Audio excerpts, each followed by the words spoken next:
Tá? Terroir, embora venha de terra, quer dizer, na verdade, não só aspectos da terra, mas os aspectos íntimos de uma região, de solo, clima, de tratos culturais e de influência humana, de costumes humanos, que te fazem ter um produto que é típico daquele lugar por causa dessa conjunção. Se fizer aquilo ali em outro lugar, tudo igualzinho em outro lugar, talvez não seja o mesmo, porque o solo é diferente, porque o clima é diferente, embora o fator humano seja igual.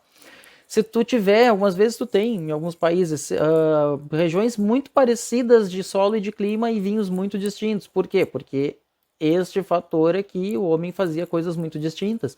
Então, um terroir, na realidade, é isso. Não tem porquê, assim, fazer muito floreio, não tem porquê se delongar muito, mas o terroir é essa junção de características únicas de um lugar que, por serem únicas, produzem vinhos únicos, reflexos daquele terroir.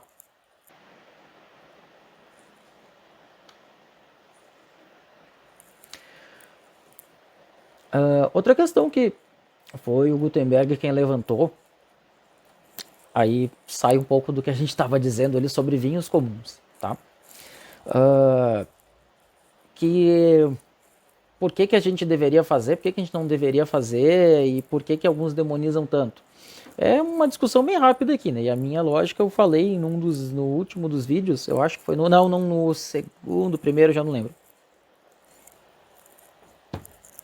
A verdade é que assim, a gente tem um país que toma pouquíssimo vinho. O vinho de uva comum é mais barato.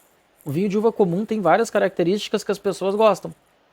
Ser frutado, ter aquele aroma, lembra como é que chamava lá? O foxé, foxe ou foxé, ou foxado, que é um aroma, é o aroma de uva, efetivamente. Ele é mais barato para produzir, a uva é mais rústica, demanda menos tratamentos. Ele é ele não se presta para envelhecer e inclusive isso comercialmente é uma vantagem. Eu produzi, ele está pronto, não tenho por que eu ficar guardando ele lá. E se tudo der certo, eu esvaziar minha cantina esse ano para estar com ela vazia para a safra do ano que vem, é um sucesso total e assim eu faço sucessivamente e tudo vai dar certo. Assim seria um ideal, tá? Ele tem várias características que as uvas comuns, assim, além de ser barato, tá aí entupido de açúcar, é um vinho barato que compensa e que faz um vinho que as pessoas gostam, doce,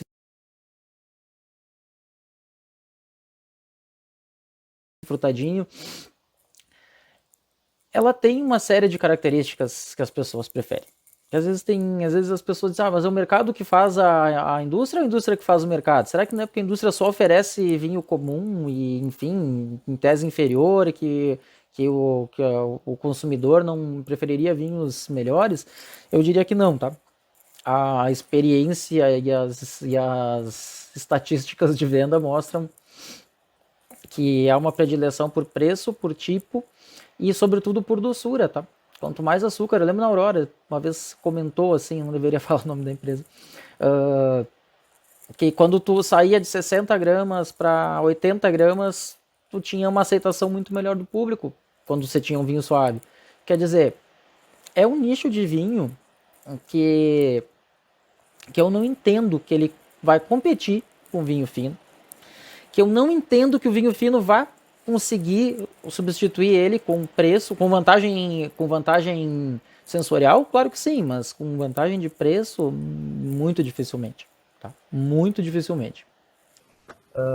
Mas como eu dizia para vocês, a questão toda do vinho comum é de fato essa, tá? E ver assim, tirar vinho comum provavelmente não, tá? Talvez essas variedades PIV venham a ocupar esse lugar, o clima muito relativo. A gente não sabe muito bem, não tem bem ideia disso. E eu não entendo que esse salva o mercado, talvez eu faça as pessoas minimamente tomarem vinho. Eu não entendo que ele é menos vinho.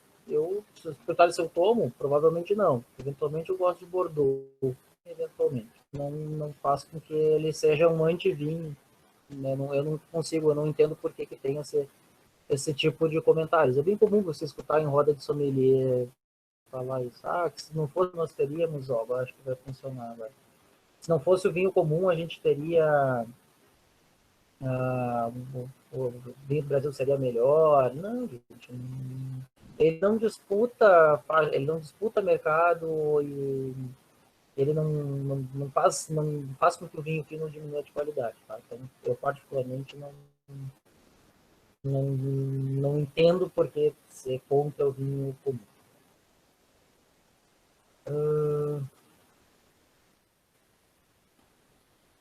Deus vai ter nessa apresentação, eu estou fazendo aqui de cima para baixo, sobre... Eu tinha comentado na outra webconferência que o enoturismo aqui estava dando a medida que está proibido das pessoas, eu não estou mais usando, está proibido de as pessoas circularem, né? E agora piorou aqui a nossa região, inclusive, então as pessoas não podem nem em número pequeno visitar o Bonito. E saiu uma reportagem exatamente no sábado, eu acho que foi, eu não sei, no sábado, falando sobre isso, né? As coisas lá não vão muito bem, porque há um movimento que é de caixa que sai do turismo, e esse movimento não vai funcionar aqui. Foi vencido pelo qualquer coisa desse computador. Mas tem o link também nessa apresentação que eu mando para vocês, tá? E o último assunto que a gente ia falar, é uma pena não ter imagem, porque a minha ajudaria muito mais aqui. Mas, enfim, vamos continuar.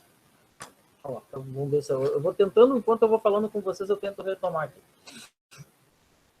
Mas, essa última atividade que eu pedi para vocês, qual que era o grande intuito dela? Eu cheguei a deixar ela muito aberta, porque eu disse, não, mas eu não quero coisas tão pontuais. Mas daí se eu deixar, se vocês tivessem muito trabalho, eu disse, não, preciso ser mais claro.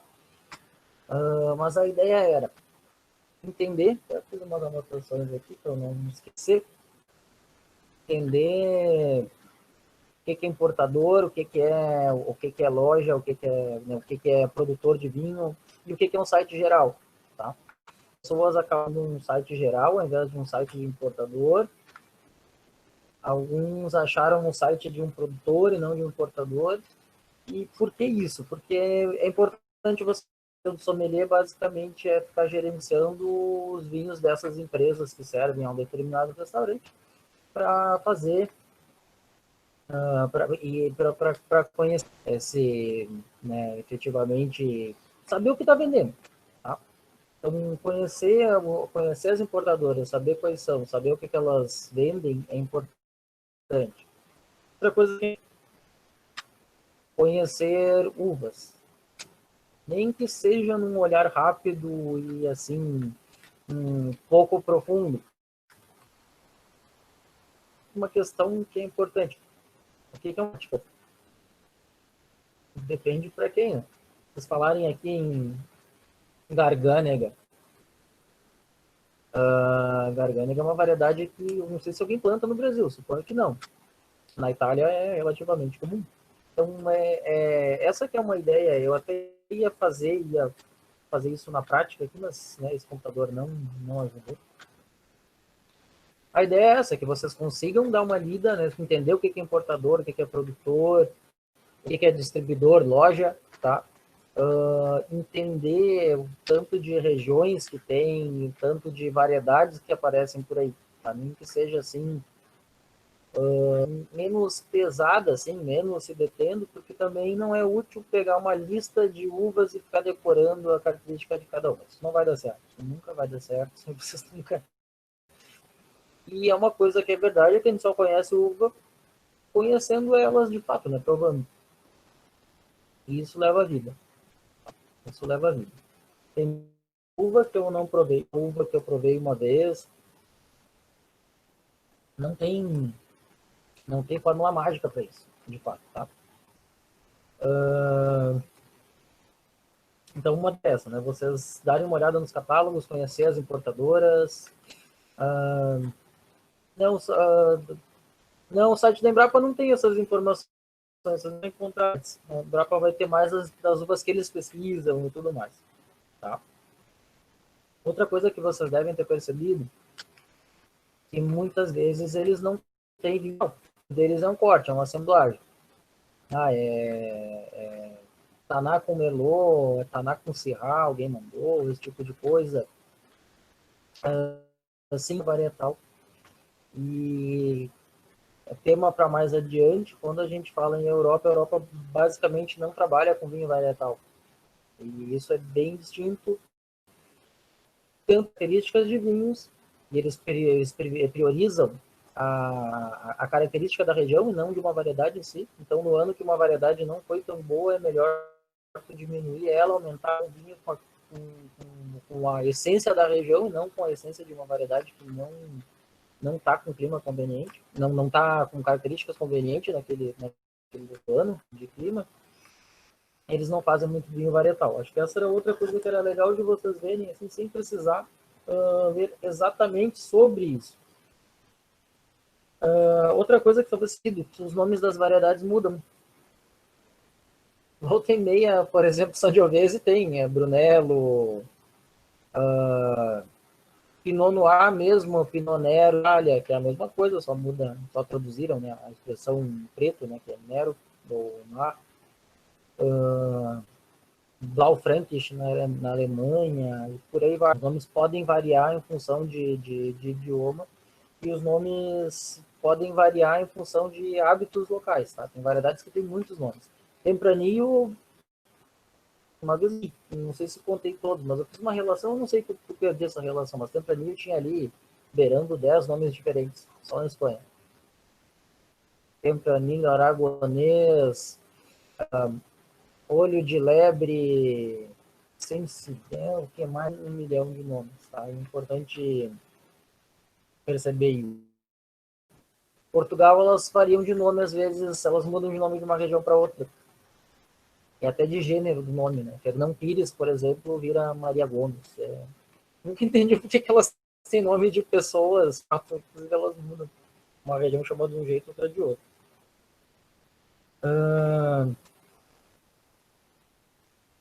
E outra coisa que talvez vocês já tenham percebido, que na Europa eles têm, exatamente por esses motivos, as uvas muito regionalizadas. É um pouco diferente do que é no Novo Mundo. A gente, basicamente, no resto do mundo, tem uvas francesas e poucas e varietais, enquanto a Europa, basicamente, tem suas uvas locais e fora, normalmente, em corte. Algumas regiões menos ocorrentes, é menos ocorrente que o vinho seja varietal, mas algumas regiões ele é. Por exemplo, no Beaujolais, o vinho tinto é de Gamay, na Borgonha, o tinto é de Pinot Noir. Em Bordeaux, ele pode ser de Cabernet Franc, de Cabernet Sauvignon, de Merlot, de Carmenère, inclusive, e Petit Verdot e várias outras, ou de uma só, ou de duas, ou de três, ou de quatro, ou de duas na proporção de 1:3, de 1:1, de 3:1, isso é indiferente. Tá? Como é que eu vou saber disso sabendo? Aí tá o porquê que a gente tem que fazer esse tipo de exercício, tá? Entender que não é um pouco diferente do que é um vinho aqui da nossa realidade, que ele tem o nome de uma variedade, que a gente vai ver mais adiante que não necessariamente quer dizer que ele é 100% daquela variedade, mas que ele se declara de uma variedade. A Europa não trabalha desse jeito. A Europa trabalha normalmente com vinhos de corte e com um nome de região ou de denominação de origem ou de campo. Deixa eu pegar aqui. Mas eu normalmente tenho uma garrafa aqui do lado. Por exemplo, eu não estou me enxergando agora. Aqui eu me enxergava. Mas eu acho que vocês devem estar enxergando. Esse vinho é um vinho do Alentejo, tá? Ele leva um nome de variedade? Não, ele leva Extremos, que é a sub-região, que seria algo como o terroir deles. Ele é classificado como um vinho regional alentejano. As classificações, gente, como fica mais fácil projetar e mostrar direitinho, eu vou fazer que nem eu fiz da web passada para essa. Vou passar para a próxima que a gente consegue visualizar com mais clareza. Mas, de todo modo, vejam que ele não se identifica por uma variedade. Embora aqui no contrarótulo ele me diz que ele é de Aragonês, Alicante Bouschet, Touriga Nacional e Cabernet Sauvignon. E como vinho português, é uma das poucas regiões em que a gente tem uvas francesas, que é no sul de Portugal, que é no Alentejo. Fora isso, eles costumam ter Touriga Nacional, Touriga Franca, Trincadeira, Maria Gomes, Fernão Pires, que é a mesma coisa, Periquita, Rabigato, Esganacão, e Rabo de Ovelha, e mais um montão de uvas que são deles. Que além de ter, não necessariamente está no rótulo. Às vezes nem como informação no contrarótulo. Ele precisa ser... no sistema de denominação de origem, que eu não vou falar exatamente como é hoje, em função da apresentação ajudar a gente a ver, e a gente está chegando no nosso teto aí de 2 horas, os vinhos não são varietais. Às vezes são, muitas vezes eles são varietais, bem raramente. Na maior parte das vezes eles são cortes, e esses cortes não precisam estar descritos. Tá? Eles precisam obedecer à regulamentação da denominação de origem ou da indicação geográfica, mas eles não precisam estar descritos. Então, essa flexibilidade com relação ao varietal, um dos fatores de baixo preço do vinho local, não. Aí é outras questões, maior produtividade de vinhedo, regiões que produzem com mais facilidade, por exemplo, o sul de Portugal produz mais fácil que o Douro, por isso que a maior parte dos vinhos mais baratos vêm do sul. Isso é normal na Europa, né? Os vinhos baratos saem do sul porque o sul é mais quente e produz melhor. Não necessariamente, tá? Eles... e aí te digo mais, né? Alguns dos grandes do mundo não são varietais, são cortes. Então, isso não muda, de fato, a relação de preço deles, tá? Mas com esse trabalho a ideia era essa, tá? Era que vocês vissem algumas variedades. E outra, eu deixei aberto o conceito de exótico exatamente para vocês se depararem ali e pensar que o que é exótico para a gente talvez não seja na Itália, o que é na Itália talvez não seja na Alemanha, que por sua vez também é diferente do que tem em outros lugares, tá? E esse mundo que tem de variedades é imenso. Nunca daria conta de a gente ficar, além de ser improdutivo, né? Porque vai ficar decorando ali, e sei lá, o abiorgítico tem essa característica, que vocês nunca vão provar o vinho, né? Ou, quer dizer, nunca vão provar. Mas, enfim, não provaram e aí vão ficar ali decorando o negócio, não faz muito sentido.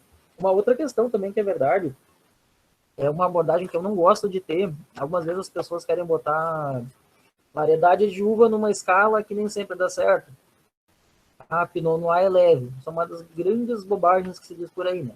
Em grande parte das vezes no Novo Mundo mas um dos vinhos mais longevos e caros do mundo, Romanée Conti, é 100% Pinot Noir. E não é nem um pouco leve. E não é um vinho para ser jovem, é um vinho para 20, 30 anos. Tá? Deixa eu ver se tinha mais alguma coisa que eu queria falar para vocês sobre esse trabalho. Eu acho que não. Podem ir falando aí que eu vou respondendo. Que não funcionou mesmo. Eu não sei o que aconteceu. Esse computador ele é melhor, mas ele tem problemas com a rede.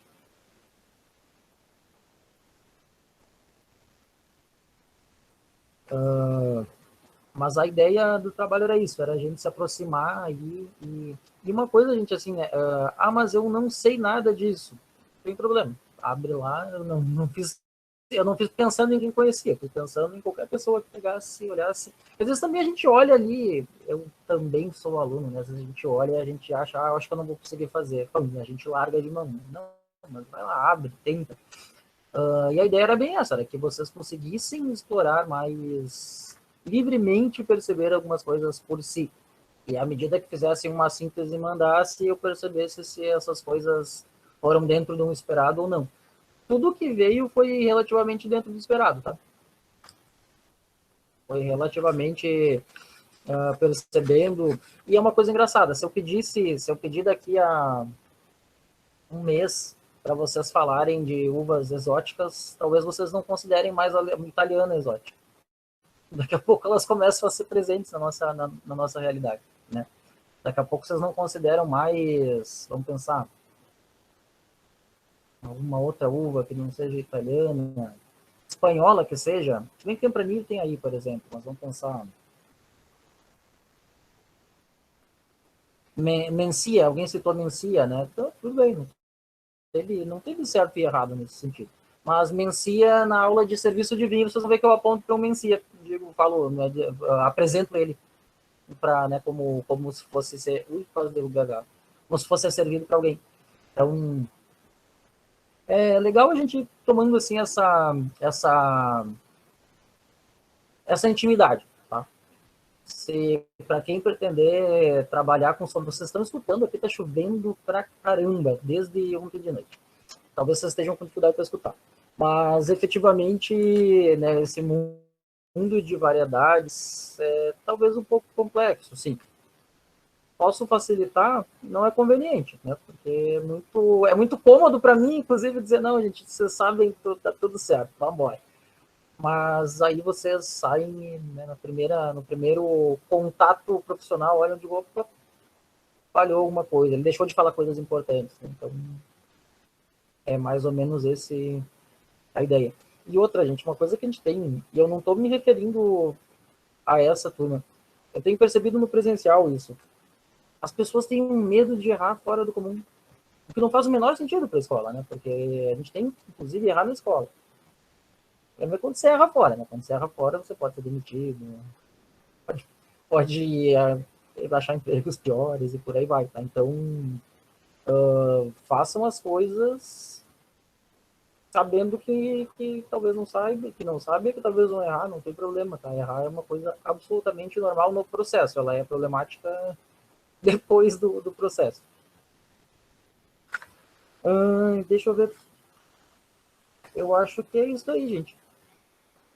Façam perguntas, deixa eu ver se vocês. Ai, não tinha rolagem. Eu não entendi essa barra de rolagem aqui, tá, gente? Desculpem, mas às vezes ela roda sozinha, às vezes ela não roda sozinha. Deixa eu ver aqui. A Eli, que eu acho que ela prefere ser chamada, disse que aqui tem grandes vinhos de Cabernet Sauvignon, Malbec, Terra Nova tem. Dá bem certo, uma coisa bem nítida, assim. Se vocês no YouTube eu tenho uma aula falando sobre vinhos do Peru. Vocês vão ver que o Peru é quente. E basicamente o que dá certo lá são essas variedades que dão certo em clima quente. Malbec, Syrah, clássicas variedades de clima quente. Tem um monte de variedades de clima quente que talvez não pegariam aqui por não serem tão conhecidas, tá? Grenache, Sanzô, Mourvèdre, por aí vai. Sim, é proibido uva americana na Europa. Tá? Paralelo 8, faz muito tempo que eu não provo. Era um grande vinho, tá? Eu me impressionei a primeira vez que provei. Aí não consegui rolar aqui só um pouquinho. Os vinhos baixos na Europa, então eu acho que se os vinhos bons fossem medidos a menos valor, estaríamos tendo um ótimo sim, tá? Gabriel, a gente, de fato, se nós conseguíssemos baixar o preço do vinho aqui, a gente provavelmente tomaria mais. E vou te dizer, assim, muitas pessoas acabam tomando vinho uma vez por ano quando vão no restaurante de uma garrafa passassem para duas, porque quando você toma duas no restaurante, com a margem que tem que ter do restaurante, eu não condeno, mas que o vinho acaba chegando ali de R$20 a 70, as pessoas bebem pouco, né? E é importante dizer, juntando com aquilo que a gente comentou, né, do fórum lá da Covid, não os países grandes bebedores, eles não tomam vinho forte, eles tomam igualzinho a gente, né, vinho de 1, 2 euros. Mas deles é sempre melhor, também não, tá? Tem muita coisa muito ruim, inclusive bem classificada naquelas classificações que a gente não vai falar hoje, tá? Às vezes tem algumas coisas que elas não fecham muito bem com uma lógica que a gente imaginaria. Mas tem muito vinho de denominação de origem ruim. Denominação de origem, só para não deixar assim tão no ar, denominação de origem, ela basicamente certifica processos e hábitos, e não necessariamente qualidade. Consigo te dizer, esse vinho é muito típico do que é, de onde ele vem. Mas eu não estou te dizendo se ele é bom ou não. Claro, eles têm uma prova sensorial, inclusive, para provar o vinho, mas essa prova não é assim, o teu vinho é o vinho top. Não, o teu vinho, ok, passou, ele só não pode ter defeito, ser muito descaracterístico. Para isso, ele pode ser meia boca, vamos usar o termo assim, e passar.